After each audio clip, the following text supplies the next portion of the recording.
राजूराज का रुख कर रहा हूं। राजूराज, क्या है उस ऑर्डर में? बिल्कुल प्रत्युष, अभी ऑर्डर पढ़ा जा रहा है और इस ऑर्डर का जो शुरुआती जानकारी है काफी महत्वपूर्ण है कि जो राहत की बात कह रही थी अरविंद केजरीवाल को जमानत को लेकर, अरविंद केजरीवाल को सुप्रीम कोर्ट से सीबीआई मामले में जमानत मिल गई है। चूंकि ईडी मामले में पहले से वो जमानत मिल चुका था और जो जमानत की प्रक्रिया थी जिसे लेकर उन्होंने याचिका लगाई गई थी कि उन्हें जमानत दिया जाए, कोई ग्राउंड नहीं बनता, उसी आधार पर अभी अरविंद केजरीवाल को जमानत मिल गई है। और सबसे बड़ी बात है कि दोनों जजों की एक ही राय है। अभी तमाम जो जानकारियां मिल रही थी कि ये खंडित आदेश आएगा, दोनों जजों की राय अलग होगी, लेकिन जो आदेश आया है उस आदेश के मुताबिक जस्टिस सूर्यकांत और जस्टिस उज्जवल भुइयां की राय एक ही है, अलग अलग राय नहीं है, एक राय है और इसमें अरविंद केजरीवाल को जमानत मिल गई। तो एक बड़ी राहत अरविंद केजरीवाल के लिए, एक बड़ी राहत आम आदमी पार्टी के लिए और एक बड़ी राहत अरविंद केजरीवाल इस वक्त बाहर आते हैं तो कहीं ना कहीं हरियाणा चुनाव पर इसका एक बड़ा असर देखने को मिला, क्योंकि अरविंद केजरीवाल को सुप्रीम कोर्ट से जमानत मिल गई है। और ये अभी की सबसे बड़ी खबर है कि दिल्ली के मुख्यमंत्री अरविंद केजरीवाल को जमानत सुप्रीम कोर्ट से मिल गई है। दो जजों की जो बेंच थी, जस्टिस सूर्यकांत और जस्टिस उज्जवल भुइयां की बेंच है, दोनों जजों की एक राय है और दोनों ने अरविंद केजरीवाल को जमानत दे दी है। यानी अब इसके बाद राजूराज भले ही वो बेल पर बाहर आए हैं, लेकिन ये एक बहुत बड़ा सियासी मुद्दा आम आदमी पार्टी की तरफ से बनाया जाएगा कि इस मामले में देखिए मनीष सिसोदिया भी बाहर आ चुके हैं, के कविता भी बाहर आ चुकी है और अब सीएम केजरीवाल भी बाहर आ चुके हैं। यानी कि अभी तक कोई भी ऐसा एविडेंस कोर्ट के सामने जांच एजेंसियां रख नहीं पाई। देखिए, निश्चित तौर पर कहीं ना कहीं जांच एजेंसियां को जो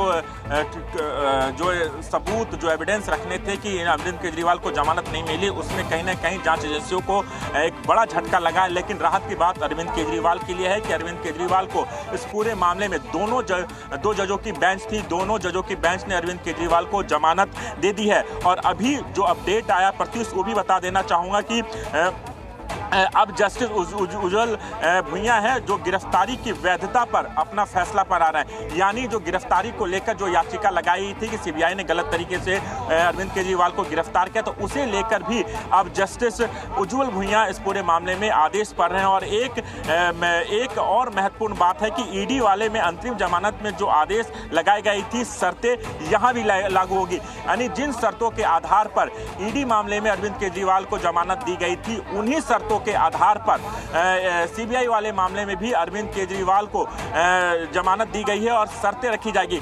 जैसे जैसे अभी ऑर्डर पढ़ा जाएगा, तमाम शर्तों का भी उल्लेख किया जाएगा कि किन शर्तों के आधार पर अरविंद केजरीवाल को यहां पर जमानत दी गई है। जो गिरफ्तारी की गई थी, उसे गिरफ्तारी को लेकर भी आदेश पढ़ा जा रहा है। जस्टिस उज्जवल भुइयां ने गिरफ्तारी के तरीके पर भी सवाल उठाया।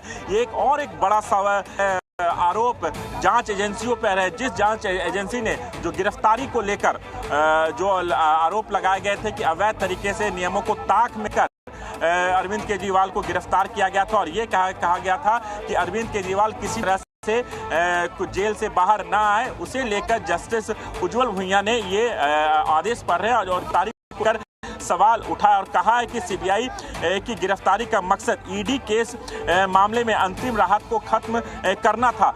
यानी इस मामले में जस्टिस उज्जवल भुइयां की जो राय है वो बिल्कुल अलग है।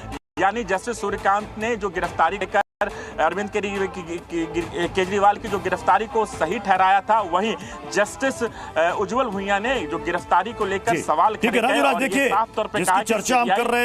जिसकी चर्चा हम कर रहे थे कि अब आम आदमी पार्टी का रिएक्शन अब सामने आएगा। ये देखिए अब ये रिएक्शन भी सामने आना शुरू हो चुका है। मनीष सिसोदिया लिख रहे हैं, सत्यमेव जयते, सत्य परेशान हो सकता है पराजित नहीं। आतिशी भी यही लिख रही है, सत्यमेव जयते, सत्य परेशान हो सकता है पराजित नहीं।